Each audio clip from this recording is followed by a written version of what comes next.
Cut off one's nose to spite one's face. Cut off one's nose to spite one's face. It's an idiom.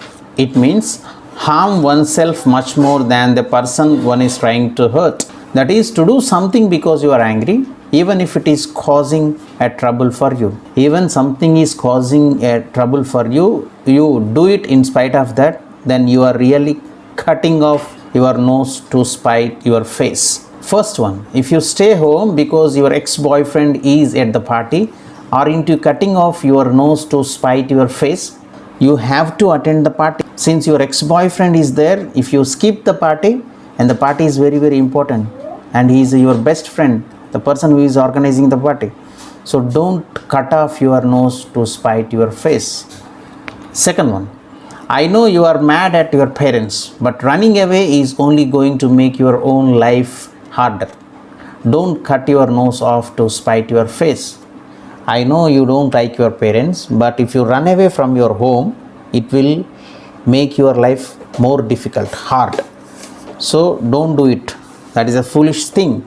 So don't cut your nose off to spite your face. Third one, Rajesh loves to play tennis, but he refused to play because he doesn't like Ravi.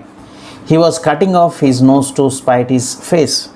The problem is with Ravi, but Rajesh is not playing tennis, which he likes the most. He is really cutting off his nose to spite his face. So Ravi is not important for Rajesh. Tennis is important, but Rajesh is stopping playing tennis. That's the reason he is cutting off his nose to spite his face. Fourth one, you can refuse to talk to her if you like, but you are just cutting off your nose to spite your face. If you don't like her, don't talk to her. But do you know, she is our boss, and it is your duty to talk to her regularly. And if you don't talk to her, you are really cutting off your nose to spite your face. One day you may lose your job. Mind it. Fifth one, Divya cut off her nose to spite her face when she refused to come to the industrial exhibition with us. So industrial exhibition is very, very important for Divya to complete her project work, but she doesn't want to come with us. And she is really cutting off her nose to spite her face. She is doing more harm by not coming to the industrial exhibition, which is very essential for Divya. So when we look at the origin of this idiom, cut off one's nose to spite one's face, the expression has been around for quite some time. And it was translated from the French language. Si couper les nains pour faire depet à son visage.